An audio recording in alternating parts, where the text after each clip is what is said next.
제가 지난주에 말씀을 드리다가 시간상 좀 반 정도 하다가 마쳤습니다. 그래서 그 말씀을 좀 계속 이어가려고 합니다. 지난 시간에 하나님의 창조 질서에 대해서 특별히 말씀을 드렸습니다. 남편들이여 아내들을 사랑하기를 마치 예수님께서 교회를 사랑한 같이 십자가의 사랑을 가지고 헌신하고 또 용서하고 또 희생하며 전심 생명을 바쳐서 사랑하라. 그리고 아내들이여 남편들을 마치 교회가 주님을 섬기듯이 순복하고 또 존중하고 아름다운 그 창조의 질서를 주셨습니다. 완벽한 질서죠, 어떻게 보면. 그런데 그거를 듣고 가셔도 또 계속 투닥투닥 하시는 분들이 계세요. 왜 그럴까? 네가 먼저 하라는 거죠. 네가 먼저 해봐. 네가 먼저 십자가의 사랑으로 나한테 헌신해봐. 그럼 내가 순복하지. 또는 먼저 순복해. 먼저 존중해. 그럼 내가 십자가의 사랑으로 너에게 희생할 용의가 있어. 네가 먼저 해라. 여러분, 그런 걸 보면은 가정의 행복은 지식에 있는 게 아닌 것 같아요. 아무리 완벽한 하나님 말씀의 지식을 알고 있다 하더라도 뭔가 한 가지 결핍한 게 있습니다. 믿음, 소망, 사랑, 이 세 가지는 항상 있을 것인데 뭐라고요? 그 중에 제일은 사랑이라. 사랑이 없으면 울리는 꽹과리에 불과하구나. 사랑은 그런데 먼저 손 내미는 것이 사랑입니다. 우리에게 마음속에 사랑이 있는 것을 어떻게 증명합니까? 하나님은 먼저 우리에게 사랑을 보이셨습니다. 요한일서 4장 10절 말씀을 보니까 사랑은 여기 있으니 우리가 하나님을 사랑한 것이 아니요. 우리는 사랑할 마음의 준비도 돼 있지 않고 오히려 하나님을 배반하고 하나님 마음에 아픔을 드렸고 하나님을 향하여 우리는 참 죄를 지은 것밖에 없는데 사랑은 여기 있으니 우리가 하나님을 사랑한 것이 아니요 하나님이 우리를 사랑하사 우리 죄를 위하여 화목제물로 그 아들을 보내셨으니 하나님이 먼저 손을 내미셨습니다. 로마서 5장 8절을 보면은 우리가 아직 죄인 되었을 때 예수 그리스도께서 우리를 위하여 십자가에 못 박혀 죽으시사. 우리는 하나님에 대해 관심도 없고 하나님에 대한 사랑 전혀 우리 마음속에는 없는데도 불구하고 하나님께서 먼저 아직 우리가 죄인 되었을 때에 십자가에 죽으심으로 그의 사랑을 확증하셨다는 것이죠. 우리가 서로 사랑이 있음을 어떻게 증명한다고요? 먼저 내가 손 내밈으로, 내가 먼저 사랑함으로. 네가 먼저 해봐. 그럼 내가 할게. 이거는 사랑이 아니고 비즈니스 딜이죠. 딜할 때 그러지 않습니까? 얼마 내놓을 거야? 뭐 내가 그러면 내가 어떻게 할 거야? 뭐를 제공할 거야? 딜이죠. 그거는 사랑이 아닙니다. 그러므로 사랑이 모든 행복의 출발입니다. 부부의 행복은 질서의식에 얽매여서 할 수 없이 따라가는 형식적인 의무가 아니라 그건 율법주의죠. 하나님이 주신 아름다운 십자가의 사랑, 그 사랑으로 먼저 내 삶을 내려놓는 것이 사랑의 출발입니다. 그래서 그러한 사랑을 할 때 가정의 행복은 그 순간부터 내가 먼저 손을 내미는 그 사랑의 순간부터 행복이 시작되는 것입니다. 반대로 사랑이 없는 그 무엇도 가정을 진정으로 행복하게 만들지 못할 것입니다. 하나님의 사랑이 우리에게 필요하다는 것이죠. 우리 삶에, 우리 가정에, 우리 부부 삶에. 어느 한 여자분이 계셨는데 이제 집 밖으로 나가가지고 자기 집 정원도 돌보고 하려고 이렇게 밖에 나갔는데 3명의 수염이 머리가 허연세 노인이 계시더라는 거예요. 그래서 낯선 사람들이었지만 너무 이렇게 배가 고파 보이셔가지고 뭐 좀 드릴까요? 들어오세요. 제가 뭐 좀 맛있는 거 준비해 드릴게요. 그러니까 그 세 사람이 이 여인에게 말합니다. 집안에 남자가 있어? 아니요, 저희 남편은 지금 외출 중이신데요. 그러면 우리는 안 들어갑니다. 이제 시간이 흘러서 남편이 외출 갔다가 들어왔어요. 부인이 남편에게 그 얘기를 합니다. 세 분이 있었는데 이러고 저러고 해서 이렇습니다. 이제는 내가 왔으니까 들어오시라 그래. 그런데 이 세 사람이 안 들어오고 이 여인에게 우리 세 사람 중에 누구를 선택하겠습니까?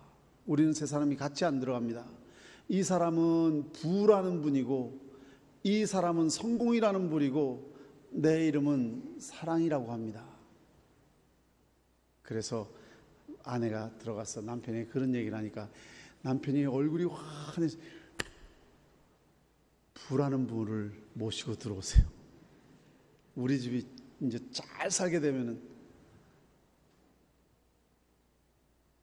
그러니까 부인이 아니 제 생각에는 성공이라는 분을 먼저 모셔야 될 것 같은데 성공해야지. 그래서 의견이 일치가 안 되는 거예요. 그때 며느리가 마침 들어옵니다.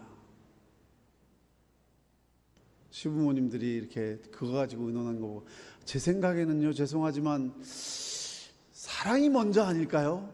가만히 들어보니까 그런 것 같아요. 그래, 네가 말하는 게 일리가 있다. 그래서 나와가지고 저희가 사랑이라는 분을 먼저 좀 모시고 싶습니다. 그래서 모시고 들어왔어요. 들어오니까 두 분이 같이 따라 들어오는 거예요. 아니 한 분만 들어오신다고 안 그랬나요?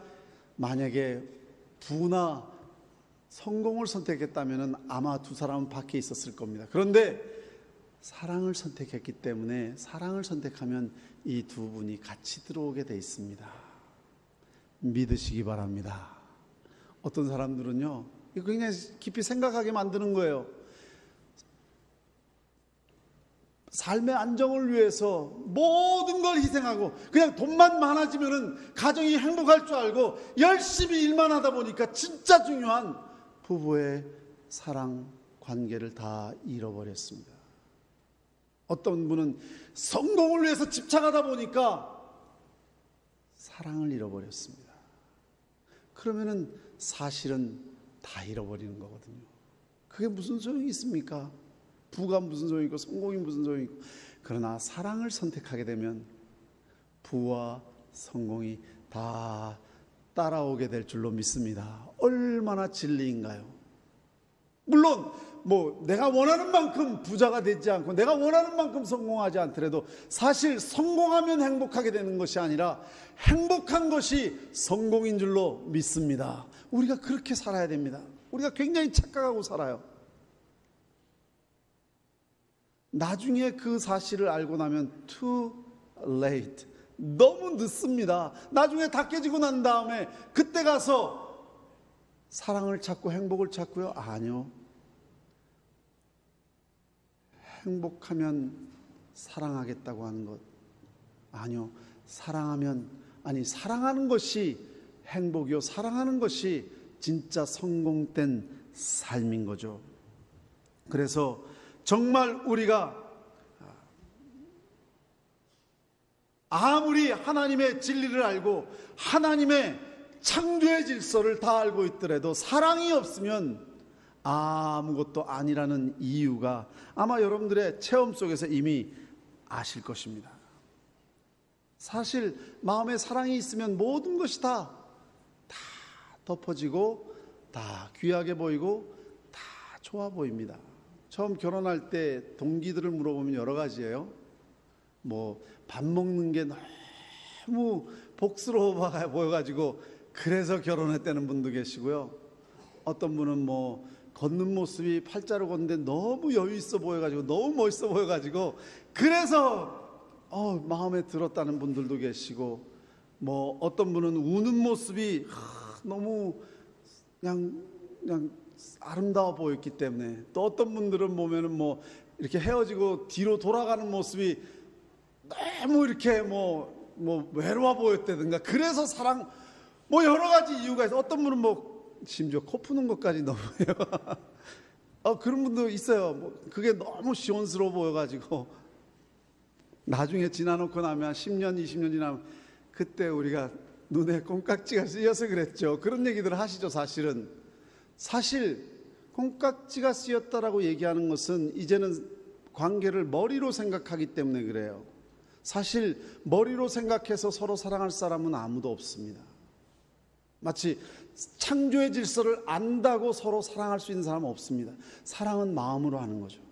그래서 아마 나이가 많아가지고 이제 막 느지막하게 결혼하시려는 분이 좀 쉽지가 않은 게, 머리로 자꾸 생각하거든요. 따지거든요. 어디까지 공부했냐, 이런 배경들을 따지다 보니까 사실 이게 잘 매치가 잘 안 돼요.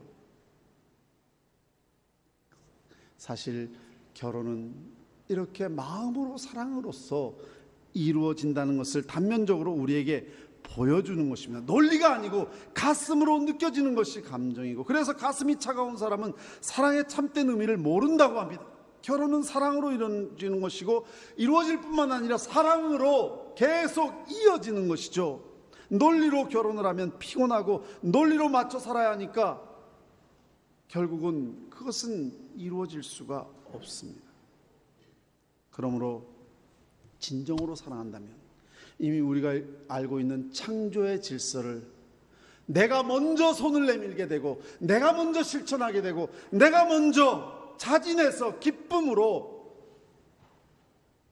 아내를 위하여, 사랑을 위하여 존중과 희생과 용서와 그리고 헌신을 누가 말하지 않아도 하게 될 것입니다. 그리고 고린도전서 3장 지난주 말씀해 보면은, 남편들아 이와 같이 지식을 따라 너희 아내와 동거하고 그를 더 연약한 그릇이요 또 생명의 은혜를 함께 이어받을 자로 알아 귀히 여기라, 이렇게 기록하고 있습니다. 귀하게 여기라는 것이죠.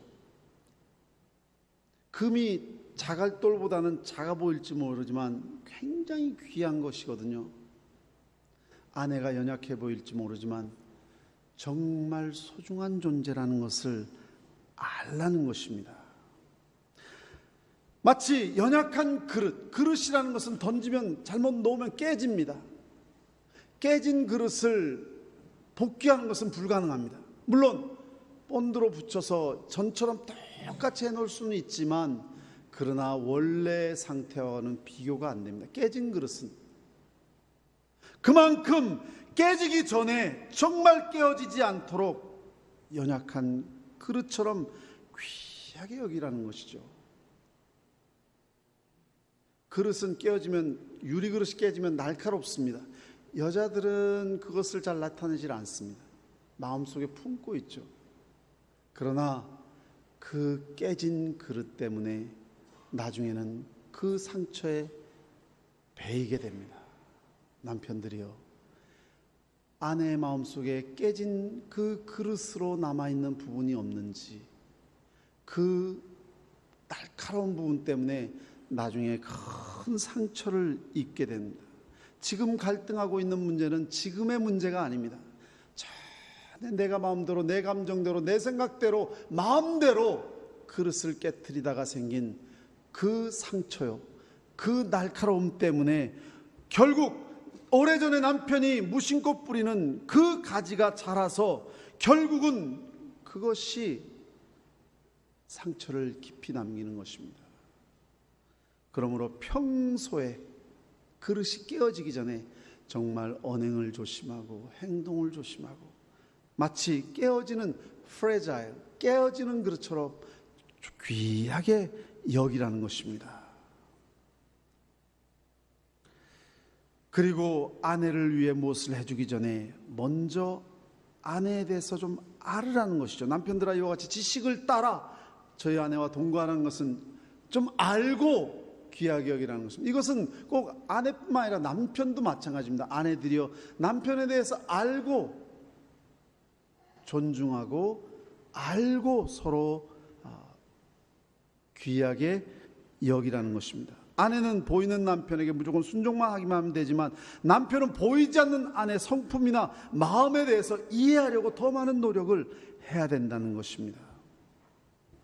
남편이 아내를 사랑하는 것이 돈만 벌어주면 되고 아내가 좋아하는 선물만 사주기만 하면 되는 것이 아니라는 것이죠. 아마도 여러분들 중에 아내를 위해서 깜짝 쇼를 하기 위해서 뭘 가지고 뭘 베풀었는데 너무 황당하게 아내가 왜 이거 사왔어요? 영수증 내놔 내가 가서 바꿀 때 이런 소리 들어보신 적 있으십니까?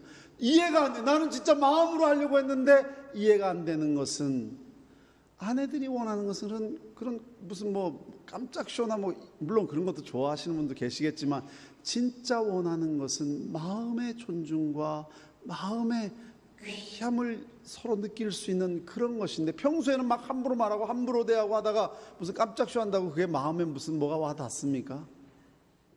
서로 다르기 때문에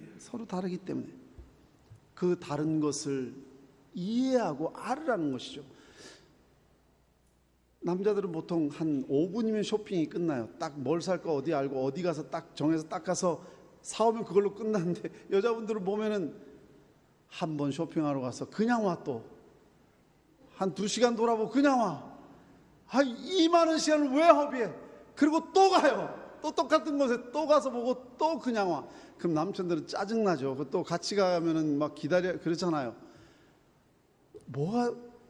뭔가 좀 하나님께서 남자에게는 분명한 단호하게 결단을 할 수 있는 그런 놀라운 능력을 허락하신 반면에 여자들에게는 정말 빈틈없이 실속 있게 일을 처리할 수 있는 섬세한 마음을 주셨습니다. 이 두 가지가 다르거든요. 그런데 서로가 서로를 이해하지 못하면 싸움밖에 더 되겠습니까?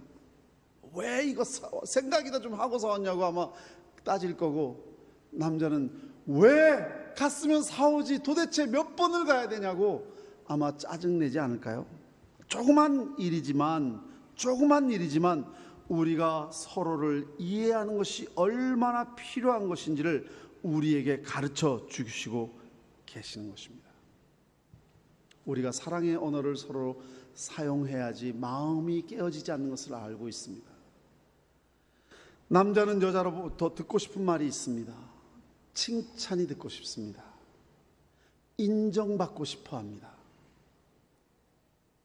그런데 그거 못하시는 아내들이 남자들을 얼마나 상처 주고 얼마나 기를 죽이고 얼마나 좌절하게 만드는지 아마 여자들은 상상을 못할 겁니다.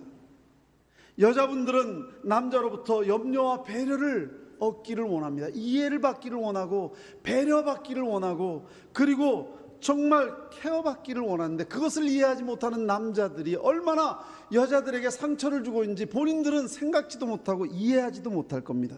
서로 인정해주고 격려하는 말이 얼마나 귀한 건지, 아주 큰 것이 아니라 조그만 거, 그냥 아침상 차려줘. 나는 이 브렉퍼스트가 최고야. 그 한마디에 아내들은 하루의 피로가 다 풀릴 수 있지 않을까. 맞나요? 저도 여자가 아니니까 저를 모르죠. 그럴 것 같아 제 생각에. 또 당신이 최고야. 그 한마디가 남자의 정말 모든 자존심을 다 살려줍니다. 세상에 회사에 나가서 또는 사회에 나가서 모든 사람 앞에 기죽지 않고 살 수 있는 그 아내의 당신이 최고야. 한마디 아무것도 아니잖아요. 어느 마을에 두 청년이 있었는데 비슷한 시기에 결혼을 했습니다. 한 사람은 결혼하자마자 매일 한 가지씩 아내의 단점을 지적합니다. 그 뜻은 좋은 뜻이에요. 아내가 혹시 칭찬해주면 교만할까봐, 또는 한두 가지만 고치면 완벽한 아내가 될 거로 자기가 믿기 때문에 자기가 원하는 그 완벽한 아내, 그 한두 가지만 고치면 되니까 단점을 몇 가지 고치면 될 거라고 생각해서 계속해서 단점을 지적해 나갑니다. 가르친다고 생각하는 거죠. 지적이 아니라 자기 생각, 가르쳐서 완벽하게만. 그런데 전혀 상황은 반대로 진행됩니다. 그 가정에는 하루도 빠짐없이 매일 기싸움, 매일 자존심 싸움, 매일 다툼 싸움이 그칠 날이 없습니다. 다른 한 사람은 아내의 장점을 찾아내어 하루에 한 가지씩 칭찬하기 시작합니다. 물론 아내에게는 많은 단점이 많았습니다. 없는 게 아닙니다. 알지만 그 단점은 남편 자신이 채워줘야 할 부분이라고 생각했습니다. 그리고 늘 장점만 보려고 노력했습니다. 그 결과는 너무 잘 아시죠? 너무나도 웃음꽃이 날마다 피었고 부부는 더없이 행복했습니다. 여러분, 있는 모습 그대로 받아주십시오. 그것도 사랑입니다.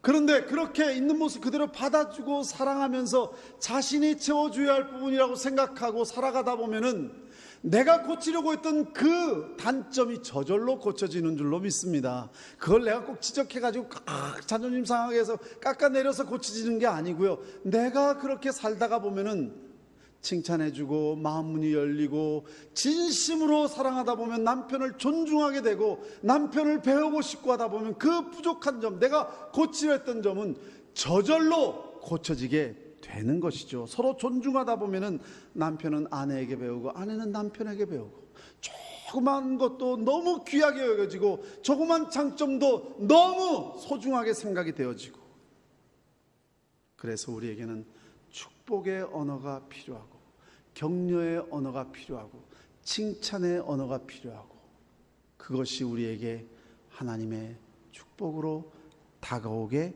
될 것입니다. 여러분, 사랑하는 마음으로 우리가 격려하면서 사십시오.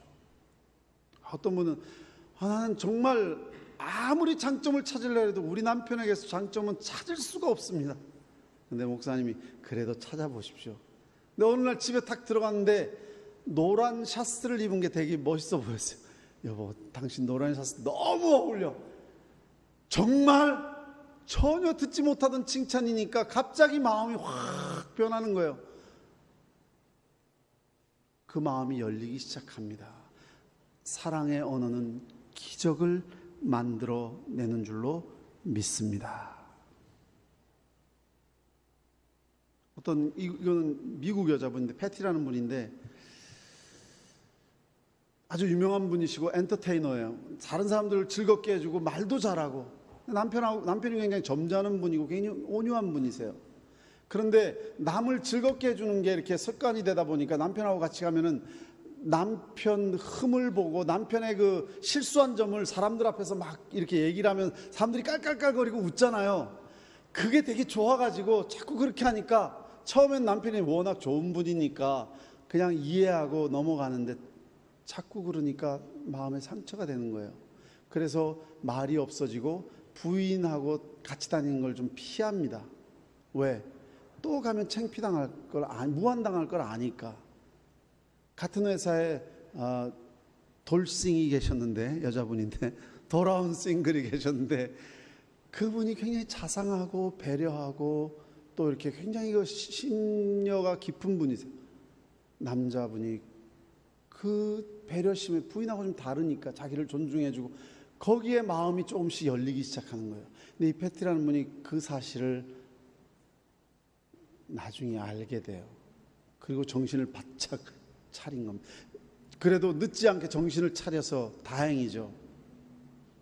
그래서 자신이 경솔했다는 것을 깨닫고, 다른 사람들의 남편의 허물을 들침으로써 다른 사람을 웃기는 것이 되게 즐거웠다는 것이 얼마나 경솔했다는 것을 깨닫고, 그 다음부터는 존경하는 언어를 쓰고 남편을 칭찬하면서 그 위기에 부부가 위기를 극복했다는 그런 사례가 있습니다. 여러분, 아무리 가까운 부부지간일지라도 우리에게 상처받는 일이 있을 수 있기 때문에 정말 우리는 정말 사랑의, 존중의 언어를 사용할 필요가 있습니다. 그런데 베드로전서 지난주 본문 말씀 3장 7절 말씀을 보면은 아내를 귀히 여기라, 그리함으로 기도가 막히지 아니하게 하려 함이라. 이건 또 무슨 말인가요? 아니, 아내와 남편이 소통하는 것이 기도하고 무슨 관계가 있나요? 관계가 있다는 것입니다. 만약에 남편과 아내가 소통이 막혀서 서로 마음이 어두워서 시험받아서 삐져서 화가 나서 이 자리에 나와서 예배를 드린다면 지금 예배가 될까요? 안 될 겁니다. 기도가 될까요? 안 될 겁니다. 반대로 우리의 신앙이 막혀서 정말 마음에 사랑, 그리스도의 사랑이 없고 이기심과 어떤 시기심과 질투심 이런 것들만 가득 차 있다면 역시 그것이 소통이 될까요? 안 된다는 것입니다. 이 하나님과의 수직적인 소통과 부부간의 수평적인, 그거는 부부뿐만 아니라 가족의 모든 사람들, 자식과 부모도 마찬가지죠. 소통이 서로 직접적인 연관이 있다는 것입니다. 그러나 너희가 기도할 때 어떤 사람과 서로 등진 일이 생각나거든 그를 먼저 용서하라. 그래야만 하늘에 계신 아버지께서 너희 죄를 용서하여 주실 것이다. 마가복음 11장 25절 말씀이죠. 예물을 제단 앞에 두고 먼저 가서 형제와 화목하고 그 후에 와서 예물을 드리라. 마태복음 5장 24절 말씀이죠. 마가복음 11장 25절 말씀이나 마태복음 5장 24절, 이 말씀은 무엇을 우리에게 가르쳐주고 있나요? 우리가 부부가 함께 신앙생활을 바로 하면 할수록 부부의 정과 부부의 이해와 부부의 사랑은 깊어진다는 것입니다. 동시에 부부가 서로 사랑하고 소통하고 서로가 믿음으로 성장해 갈수록 하나님과의 관계도 당연히 아름답게 이루어져 간다는 것입니다. 그러므로 사랑하는 성도 여러분, 부부가 이제 하나님 말씀을 같이 읽으십시오. 부부가 함께 같이 기도하십시오. 부부가 함께 같이 예배 드리십시오. 부부가 함께 주님을 함께 섬기십시오. 얼마나 하나님의 은혜가 우리에게 임하여서 우리의 부부가 아름답게 소통하고 있는지를 발견하게 될 것입니다. 부부가 서로 십자가의 사랑 안에서 먼저 손을 내밀고 먼저 사랑하고 먼저 용서하고 먼저 존중하고 먼저 순복해 보십시오. 아마 함께 주님을 섬기고 싶은 마음이 마음속에서 우러나오게 될 것입니다. 사랑은 먼저 손 내미는 것입니다. 그리고 우리의 가정에는 십자가의 사랑이 필요합니다. 이러한 아름다운 십자가가 우리 마음속에 살아나시기를 주님의 이름으로 축원합니다. 같이 기도할까요? 하나님 아버지 감사합니다. 성공이나 물질이 먼저가 아니고 사랑이 먼저인 줄 압니다. 성공해야 행복한 것이 아니라 행복한 것이 성공인 줄 믿습니다. 오 아버지 하나님, 우리 가정 안에 아내와 남편, 남편과 아내, 자식과 부모, 부모 자식 간에 십자가의 사랑이 있게 하여 주시옵소서. 인간의 이기심과 자만심과 욕심 다 물러가게 하시고 오직 그리스도의 그 기쁨과 그 평안과 그 사랑과 그 화목이 우리 안에 넘치게 하여 주시옵소서. 예수님의 이름으로 기도드립니다. 아멘. 우리 다 같이